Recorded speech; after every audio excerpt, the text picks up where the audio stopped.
নমস্কার, আপনারা দেখছেন হাই নিউজ। আমি শ্রীপর্ণা রয়েছে আপনাদের সঙ্গে। শুরু করছে আজকে নিউজ টুডে। তৃণমূল থেকে আগেই সাসপেন্ড করা হয়েছে তাকে, এবার সরকারি পদ থেকেও ছেঁটে ফেলা হলো শাসক দলের সাসপেন্ড হওয়া চিকিৎসক নেতা তথা রাজ্যসভার প্রাক্তন সাংসদ শান্তনু সেনকে। রাজ্য মেডিকেল কাউন্সিলে সরকারের প্রতিনিধি হিসেবে এতদিন শান্তনু সেন ছিলেন, সেখানে তাকে সরিয়ে নতুন প্রতিনিধি করা হয়েছে অসীম সরকারকে। আজিকর কাণ্ডের পর থেকেই শান্তনুর অবস্থান এবং তার নিজস্ব মতামত ঘিরে বিতর্ক দানা বাঁধে। দলের মুখপাত্রের পদ থেকে সরানো হয় তাকে। বিভিন্ন হাসপাতালে রোগী কল্যাণ সমিতিতে সরকারি প্রতিনিধিদের তালিকাতেও জায়গা পাননি তিনি। সম্প্রতি দলবিরোধী কাজের জন্য তাকে সাসপেন্ড করার সিদ্ধান্ত নেয় তৃণমূলের শৃঙ্খলা রক্ষা কমিটি। দল থেকে সাসপেন্ড হওয়া 2 সপ্তাহের মধ্যেই রাজ্য মেডিকেল কাউন্সিলে সরকারি পদও খোয়ালেন তৃণমূলের প্রাক্তন রাজ্যসভার সাংসদ।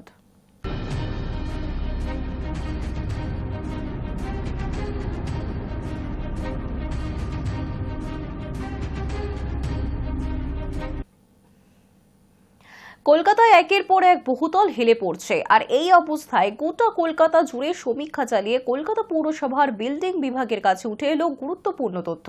কলকাতা শহরে গত কয়েক মাসে মোট 30টি বহুতল হেলে পড়েছে।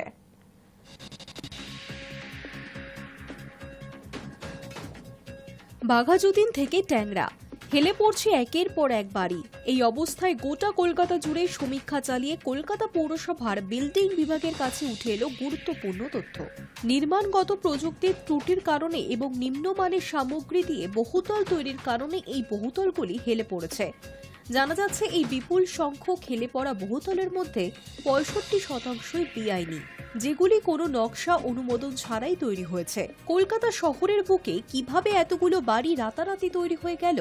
শুধু তাই নয়, বেআইনি নির্মাণ তৈরি হয়েছে, এমনকি মানুষ বসবাস করতেও শুরু করেছে।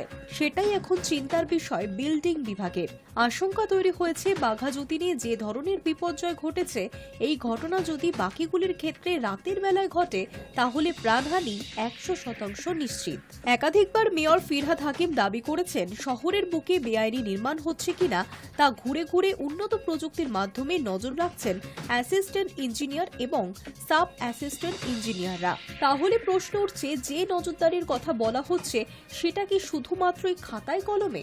বিল্ডিং বিভাগের একটা তথ্য বলছে, মেয়র বরাবরই দাবি করে থাকেন গত 1 বছরে 100-র কাছাকাছি বেআইনি নির্মাণ ভাঙা হয়েছে, কিন্তু বাস্তব তো বলছে অন্য কথা। বেআইনি নির্মাণ নয়, বরং কিছু ক্ষেত্রে সামান্য বেআইনি অংশ ভেঙেই সেটাকে নির্মাণ বলে চালিয়ে দেওয়া হচ্ছে।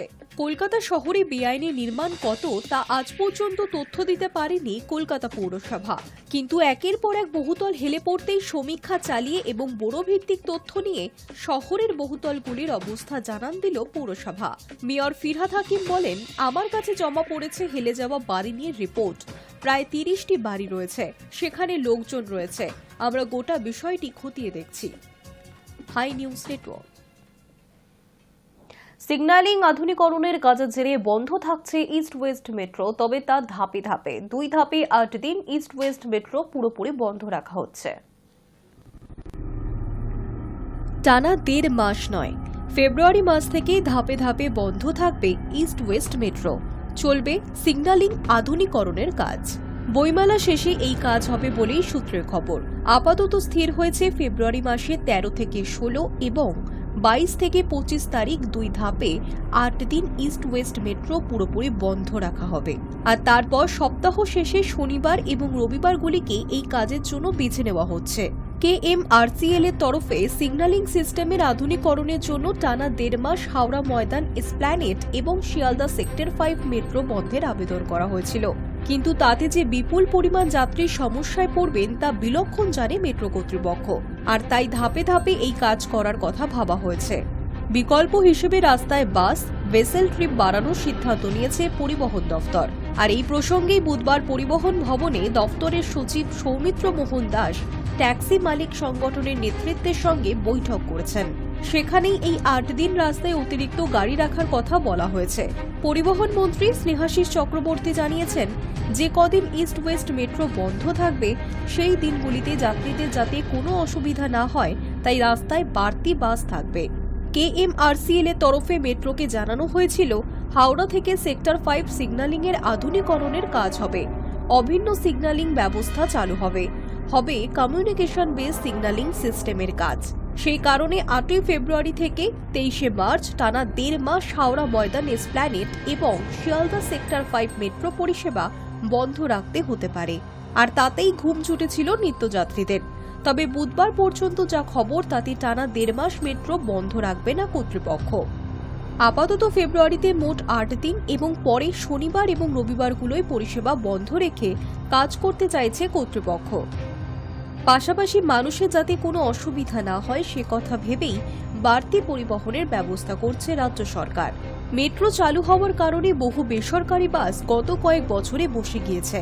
ফলে মেট্রো বন্ধের দিনগুলোয় যাত্রীদের সমস্যা হতে পারে একথা ভেবেই বেসরকারি বাস মালিকদের পর্যাপ্ত বাস রাস্তায় রাখতে বলা হয়েছে।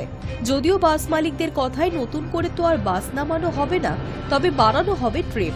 সূত্রের খবর, মার্চ মাসে টানা 1 মাস বন্ধ রাখা হতে পারে মেট্রো। High news network.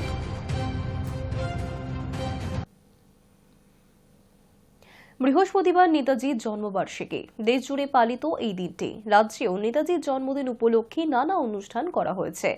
কলকাতায় নেতাজি ভবনেও হচ্ছে বিশেষ অনুষ্ঠান। নেতাজির জন্মদিনে শ্রদ্ধা জ্ঞাপন করেছেন প্রধানমন্ত্রী।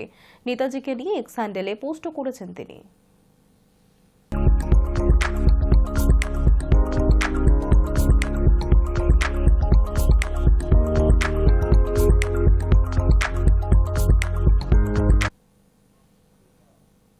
মহারাষ্ট্রের জলগাঁওয়ে ট্রেন দুর্ঘটনা। সেই ঘটনায় বাড়ছে মৃতের সংখ্যা। মৃতদের পরিবারকে 1.5 লক্ষ টাকা আর্থিক সাহায্য দেওয়ার ঘোষণা কেন্দ্রের। মহারাষ্ট্রের জলগাঁওয়ে ট্রেন দুর্ঘটনায় মৃতের সংখ্যা বেড়ে হল 13। কয়েকজন এখনও আশঙ্কাজনক অবস্থায় চিকিৎসাধীন। সেই পরিস্থিতিতে এবার মৃতদের পরিবারকে 1.5 লক্ষ টাকা আর্থিক সাহায্য দেওয়ার ঘোষণা করল কেন্দ্র। এরই মধ্যে এক প্রত্যক্ষদর্শীর বয়ান প্রকাশ্যে এসেছে। তিনি জানিয়েছেন, যারা ট্রেনের বাঁদিকে দরজা দিয়ে লাফিয়েছিলেন তারা বেঁচে গিয়েছেন। বুধবার বিকেলে মুম্বাই থেকে প্রায় 400 কিলোমিটার দূরে উত্তর মহারাষ্ট্রের জলগাঁওয়ের পরধারে স্টেশনের কাছে উল্টো দিক থেকে আসা কর্ণাটক এক্সপ্রেসের ধাক্কায় মৃত্যু হয় পুষ্পক এক্সপ্রেসের 12 জন যাত্রীর। গুরুতর আহত অবস্থায় 5 যাত্রীকে জলগাঁওয়ের সিভিক হাসপাতালে নিয়ে যাওয়া হয়। সেখানে চিকিৎসাধীন অবস্থাতেই মৃত্যু হয়েছে আরও এক যাত্রীর। বাকি 4 জন এখনও চিকিৎসাধীন। মৃতদের পরিবারের জন্য আর্থিক সাহায্য ঘোষণা করেছেন মহারাষ্ট্রের মুখ্যমন্ত্রী দেবেন্দ্র ফড়নবিস। মুখ্যমন্ত্রী এখন দাভোসে ওয়ার্ল্ড ইকোনমিক ফোরামের সম্মেলনে রয়েছেন। সেখান থেকেই মৃতদের পরিবারকে 5 লক্ষ টাকা করে ক্ষতিপূরণ দেওয়ার কথা ঘোষণা করেছেন তিনি। জানিয়েছেন, আহতদের চিকিৎসার ভারও বহন করবে তারই সরকার। ঘটনায় শোক প্রকাশ করেছেন কেন্দ্রীয় স্বরাষ্ট্রমন্ত্রী অমিত শাহ। রেল মন্ত্রক জানিয়েছে, মৃতদের পরিবারকে 1.5 লক্ষ টাকা এবং আহতদের 50,000 টাকা করে ক্ষতিপূরণ দেওয়া হবে। যারা সামান্য চোট পেয়েছেন তারাও 5,000 টাকা করে পাবেন। প্রত্যক্ষদর্শীরা জানাচ্ছেন, বিকেল 5টা নাগাদ লখনৌ থেকে মুম্বাইগামী ওই ট্রেনে আগুন লেগেছে বলে গুজব ছড়ায়। যাত্রীরা ট্রেনের চেন টেনেছিলেন। এর ফলে ট্রেনটি দাঁড়িয়ে পড়ে। ভয়ে ট্রেন থেকে নেমে পড়েন অনেকেই। তখনই তাদের উপর দিয়ে চলে যায় কর্ণাটক এক্সপ্রেস। মৃতদের পরিবারের প্রতি সমবেদনা জানিয়েছেন প্রধানমন্ত্রী নরেন্দ্র মোদী। নিজের এক্স হ্যান্ডেলে তিনি লিখেছেন, মহারাষ্ট্রের জলগাঁওয়ে ট্রেন দুর্ঘটনায় আমি মর্মাহত। মৃতদের পরিবারের প্রতি আমার আন্তরিক সমবেদনা রয়েছে। সকল আহতদের দ্রুত আরোগ্য কামনা করি। দুর্ঘটনায় ক্ষতিগ্রস্তদের সব রকমের সাহায্য করবে সরকার। High news network.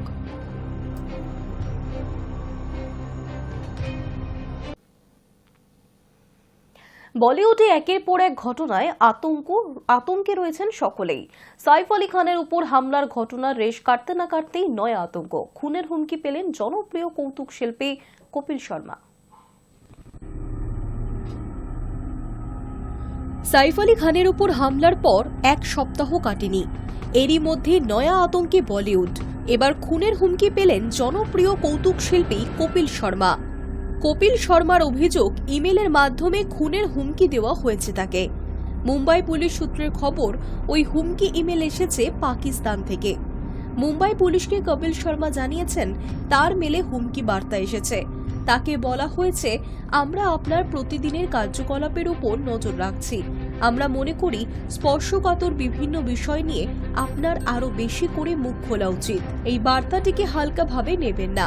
নিজেদের প্রচারের জন্য এমন বার্তা পাঠানো হয়নি।